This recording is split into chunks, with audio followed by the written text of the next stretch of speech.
The best feedback you're going to get about your product is in the 3 seconds after you tell them the price. Yes.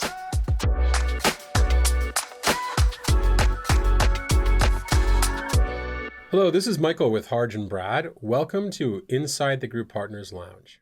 So as YC Group partners, we find ourselves repeating the same advice over and over again to startups. Before COVID, we'd often gather together in the Group Partner Lounge at the YC office to try to figure out why this was the case and how we could help startups figure it out faster.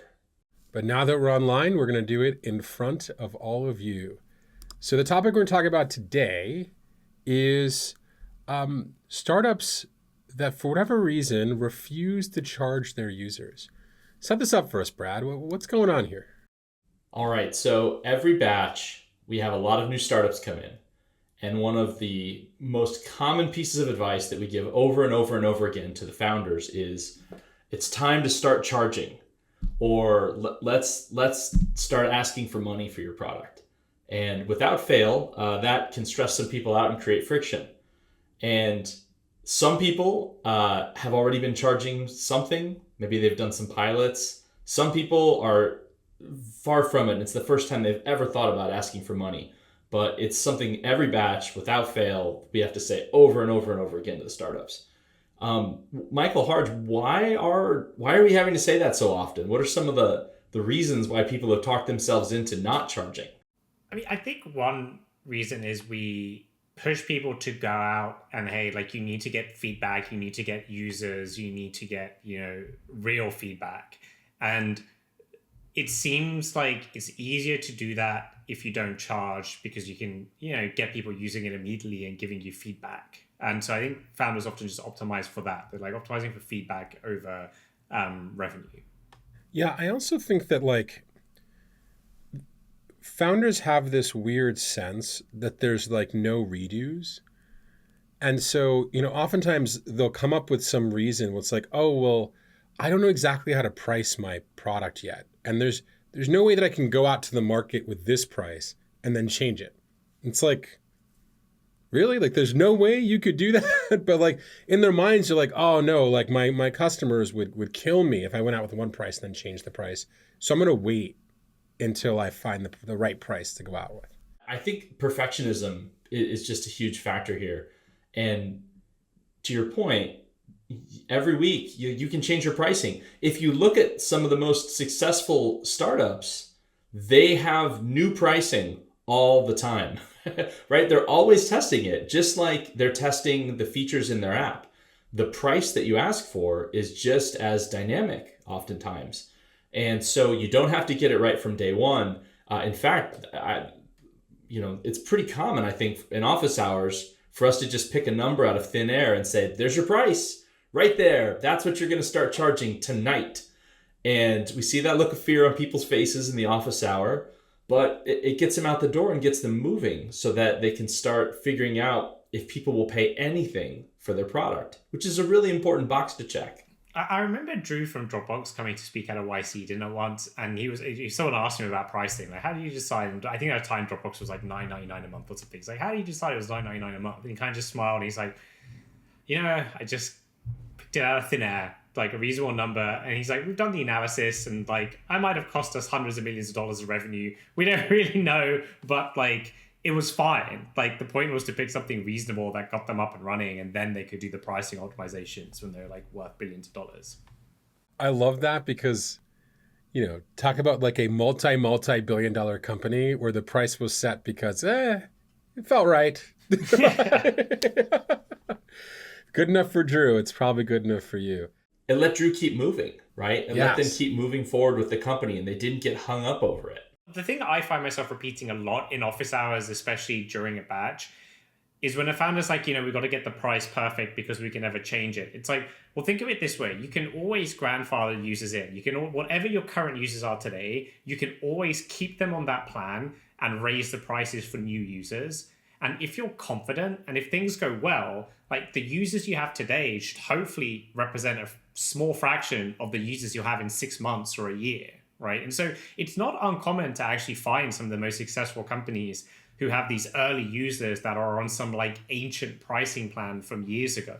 It's fine, but they don't care. Like, you know, if Drew had done some sort of like early pricing for the first 100 Dropbox customers, it's making like no difference to like Dropbox's bottom line today, right?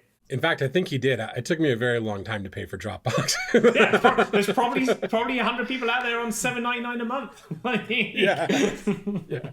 Yeah, I think the last one that's weird that I hear is when people are actually trying to sell products to companies and they say some version of like, oh, well, charging is going to make it harder for me to get the deal. Like, it's hard enough to get this sale done. If I charge money, it'll be worse. Which we always laugh at, because usually they're trying to sell these companies that are massive, and like spending money on software is just something they do normally every day. And they don't actually realize the anti-signal of not charging, right? They don't realize the company's like, they're not charging. Is this going to work? Like, are they going to be able to support us? Are they going to be able to onboard us? And, you know, they could have gotten rid of all of those secret objections if they actually just put a price on it. I also think that's the way founders end up wasting potentially like years of their lives on bad ideas, is that they think they have all these customers. Oh yeah, like Apple's a customer. And then you drill into it, it's like, well, how much are they paying you? It's like, oh, like, well, nothing, but like Apple, like we get to talk to Apple. And it's like, no, like you didn't, like, you have to do the actual sale. Like you have to get revenue in the bank to know that what you're working on is right. And it's like, if you have zero revenue, it just hits you in the face. You know you're failing.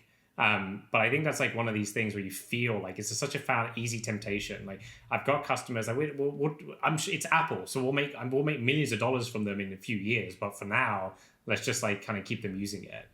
Yeah, and especially with big companies, right?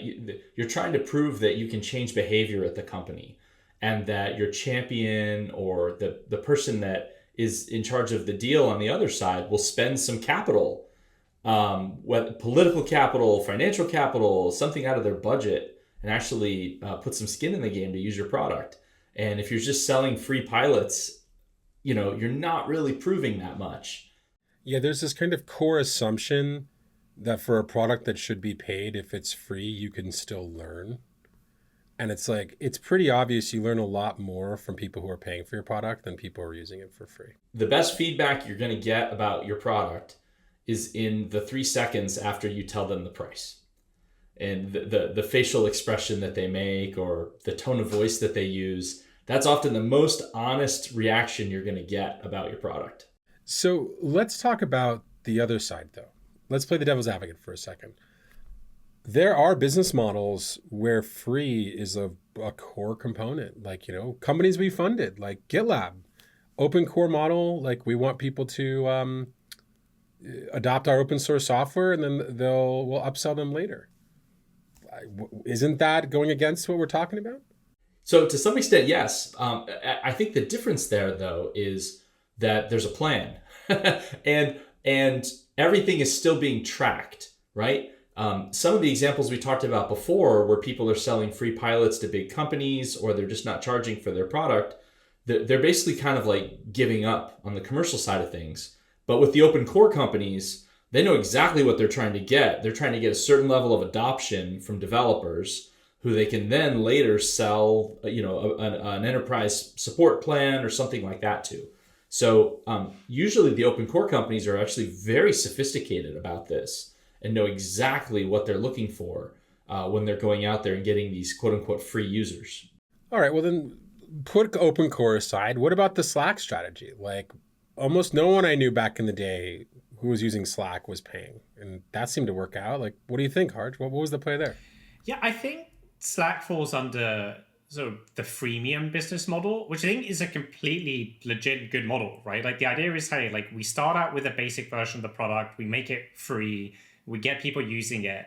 But like there's two things that are really important for the freemium model, right? One is you have to actually have some constraint that people want to get around. Like they want more users, they want more messages, they want something that they'll be willing to pay more for. And you launch that as like the enterprise product or the upgrade product.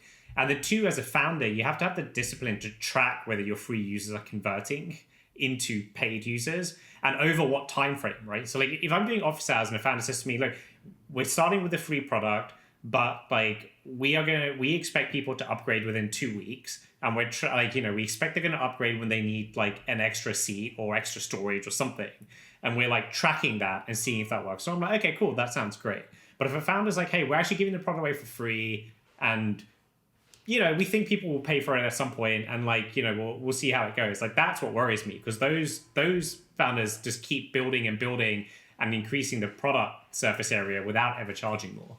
What about the land grabs though? Like what about the social kind of consumery, YouTube, Facebook, Twitter, like what about those situations? I think that those like open core, where it's like there are specific cases that are exceptions to like any rule, kind of, especially when it comes to startups, right? So yeah, I think it's fair if you're a consumer business that's going to monetize via advertising, and you need like a gigantic user base to generate lots of advertising revenue, then yeah, it makes sense, right? But like you have to be honest that you're sort of like a social media, Facebook, Twitter type company. For example, Michael, you know a lot about Airbnb. Like Airbnb, I could totally imagine sort of less confident founders being like, oh, like what we're actually building is like this social network for travel, and so we shouldn't charge anything. And like in the future, though, like once we've got people traveling, you could imagine some founders using that argument, right? You don't have to imagine it. That was called couch surfing. Like that existed when Airbnb came out. It was exact product. Right. Yeah. Right. In the Airbnb story, which I've heard at YC dinners, they talk about that moment early on when Brian had to pay and it felt awkward. And so a lesser founder would say, okay, no money on the platform because that's awkward. Whereas the right move is to say, let's do it right. Let's figure out a really good way to handle the money, because that needs to be a part of it. We need to solve the problem and not just punt.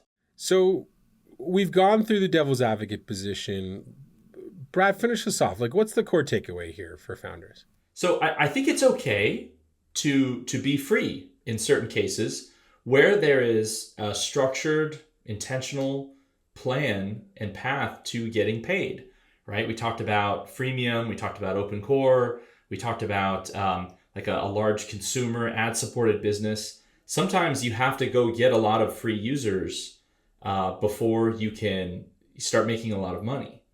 But on the whole, the trick is to make sure that you're not charging out of fear, and that you're not doing this because you're worried about some of the things that we talked about. You're worried about blowing it with your customers. You're worried about not getting a second chance to put pricing in front of them. Because ultimately, if you don't put pricing out there and start charging, you're preventing yourself from really learning if your product is something that people want. Well, there you go. That's the game. Great chatting, you guys. Thanks, guys. Thanks.